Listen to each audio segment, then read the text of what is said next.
Okay, એટલે આપણે જે ભાગાકાર શીખ્યા સોપાનો બનાવવાનો, એમાં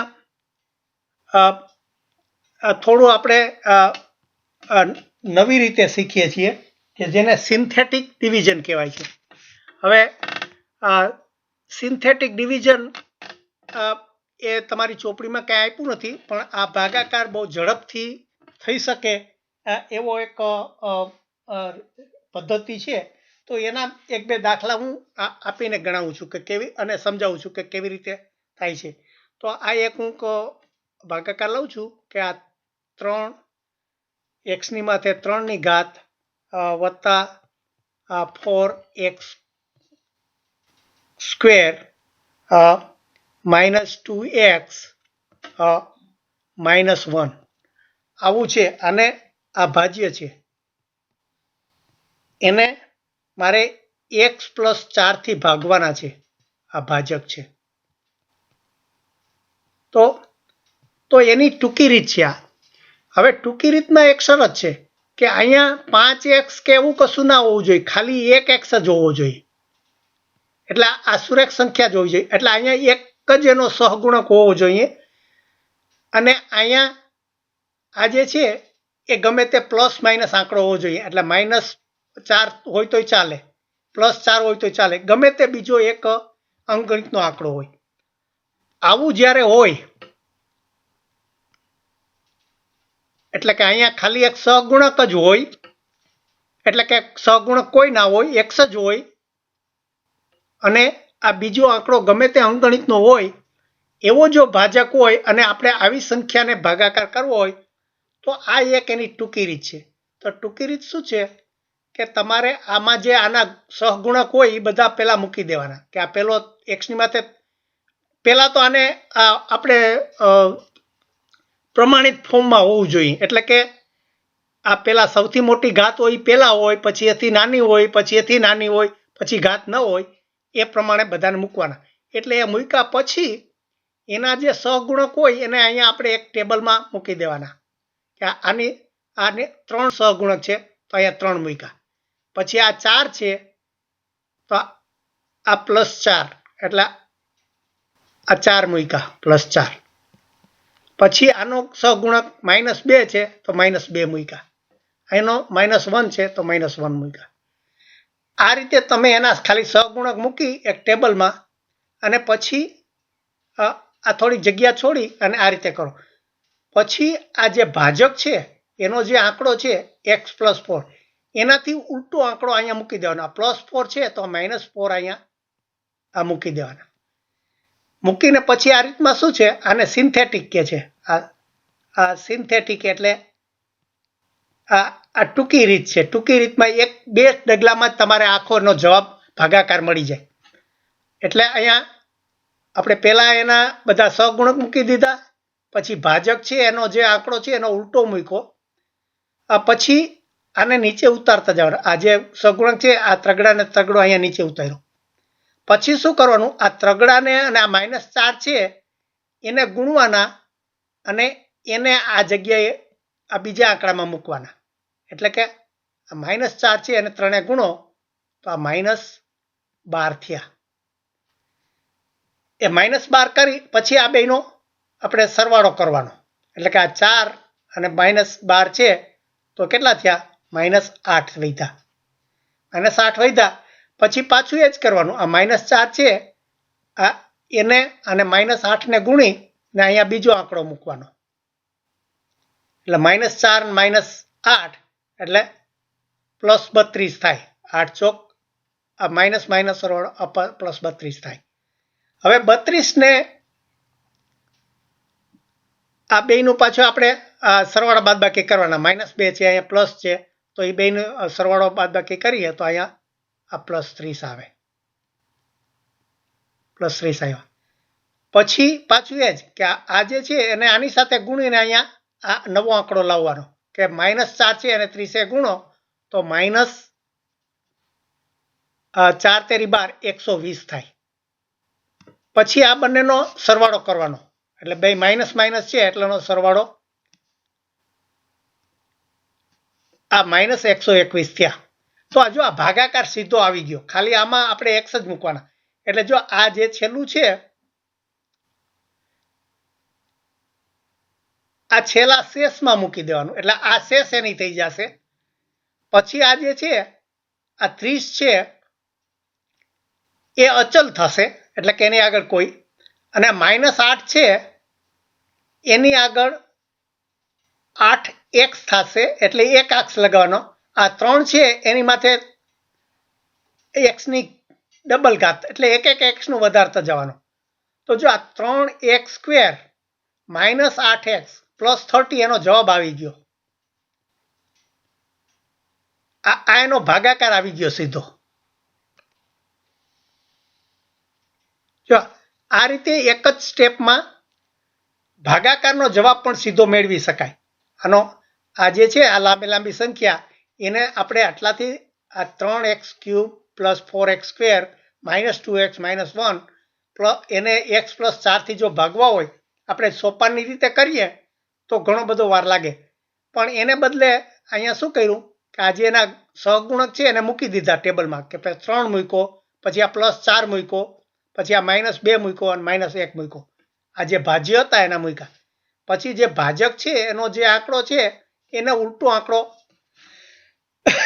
કરીને અહીંયા મૂકી દીધો. પછી આ પહેલામાં કશું કરવા નથી, પેલો જે છે એને આપણે સીધો નીચે ઉતારી લીધો. પછી બીજો આંકડો છે અહીંથી જે બીજો આ જે આંકડો લેવાનો છે એ આ બંનેનો ગુણાકાર કરવાનો. આપણે આ જે છે ભાજક એને આ બધા સાથે ગુણતા જવાનું છે. એટલે આ રીતે એક એક નવો આંકડો આપણને મળતો જાય. એટલે આપણે આ 4 ને 3 ગુણ્યા એટલે -12 આવ્યા, તો -12 ને અહીંયા આપણે બીજી જગ્યાએ મૂક્યા અને પછી આ બેનો સરવાળો કર્યો તો -8 આવ્યા. આ -8 ને પછી પાછા 4 થી ગુણ્યા. એટલે આવી રીતે એક આંકડાથી તમે ગુણતા જાઓ અને એક નવી સંખ્યા મળતી જાય. એને તમે એના પછીના જે કોલમમાં જે સંખ્યા હોય એની સાથે બાદ કરતા કે ઉમેરતા જાઓ તો નવી સંખ્યા મળે. આ નવી સંખ્યા મળે અને પછી પાછું આવી રીતે કર્યું. એટલે એવી રીતે છેલ્લે સુધી આ એક ખાલી ગુણાકાર જ તમે કરતા જાઓ તો આ બધા જે આંકડા આવ્યા એ મળી ગયા. એમાં પછી આ છેલ્લું છે એને છોડી દેવાનું, એ શેષમાં એ એનું શૂન્ય તરીકે આવી જશે. પછી આ જે છેલ્લો આંકડો વધ્યો એ અચલ છે, એટલે 30 આવ્યો. એની આગળનો છે એમાં ખાલી એક x ઉમેરી દેવાનો અને એની આગળ છે એમાં x² ઉમેરી દેવાનો. એટલે આ સીધો એનો ભાગાકાર આપણને મળી ગયો. એટલે આવી રીતે એક જ સ્ટેપમાં આ શોર્ટકટથી આપણે ભાગાકાર આ મેળવી શકીએ છીએ. આને સિન્થેટિક મેથડ કહેવાય છે. તમારી ચોપડીમાં આપી નથી, પણ જો તમારે આ ચલાવવા દઈએ તો લાંબા ભાગાકાર કર્યા વિના આ રીતે સરળ રીતે એનો જવાબ મેળવી શકાય. હવે આનો એક બીજો આપણે દાખલો લઈએ, એટલે આ બરોબર એમ કે પાકું થઈ જાય. તો આ બીજો એક દાખલો છે, એમાં આ ભાજ્ય આવું છે, આ 2x²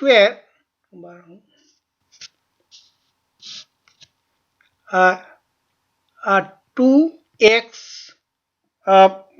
5 ની ઘાત -x³ આ થોડી જગ્યા છોડું છું, x³ પ્લસ 3x²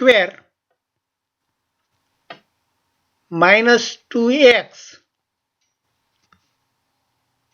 પ્લસ 7. આને આપણે x - 3 થી ભાગવાના છે.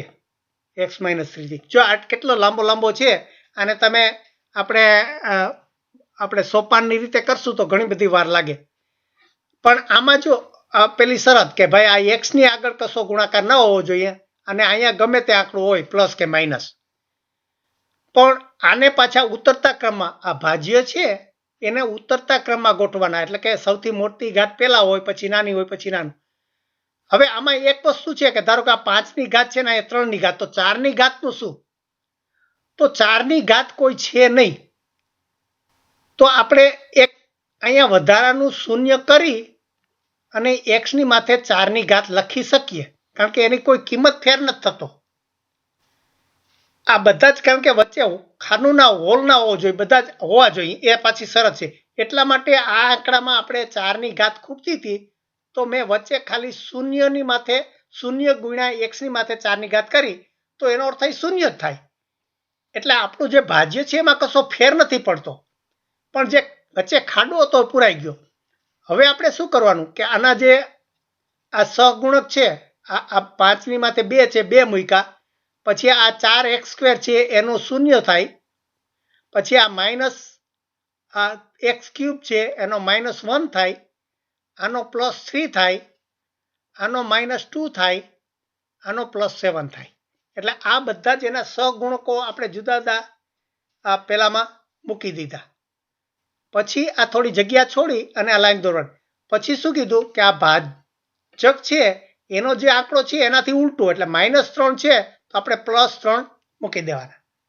3 મૂક્યા પછી આપણી મેથડ શું કે છે, પેલા આને સીધે સીધું જે પેલો છે એને એમને ઉતાર લેવાનો, પછી આને એની સાથે ગુણાકાર કરવાનો. આપણે જે ત્રગડો છે બગડા સાથે ગુણાકાર કર્યો એટલે 3 દુ 6 થાય, એ 6 ને આપણે અહીંયા મૂકવાના બીજા ખાનામાં.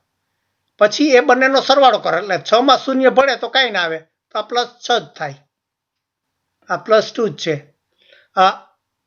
પછી આ જે 6 આવ્યા એનો ઉપયોગ કરી પાછા 3 સાથે આ 6 ને ગુણી, એટલે આવી રીતે ક્રોસમાં ગુણતા જવાનું, એટલે 6 તેરી 18, એટલે આ +18 થી આ +18 થયા અહીંયા.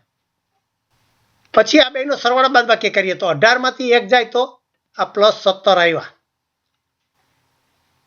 હવે આ +17 આવ્યા એને પાછા આપણે અહીંયા પાછો ઉપયોગ કરીએ, આ 17 તેરી 51, તો અહીંયા આ પ્લસ આપણે આ +51 મૂકીએ અને આ બંનેનો પાછો સરવાળો કરીએ તો આ +54 આવે.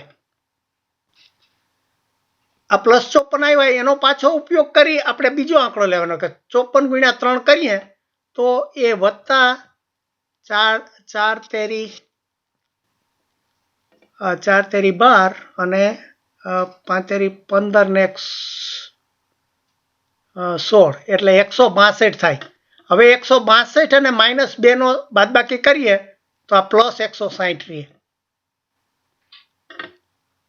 ફરીથી આ 160 નો પાછો આપણે અહીંયા આ 3 ની સાથે ગુણાકાર કરીએ તો આ 16 તેરી 48 એટલે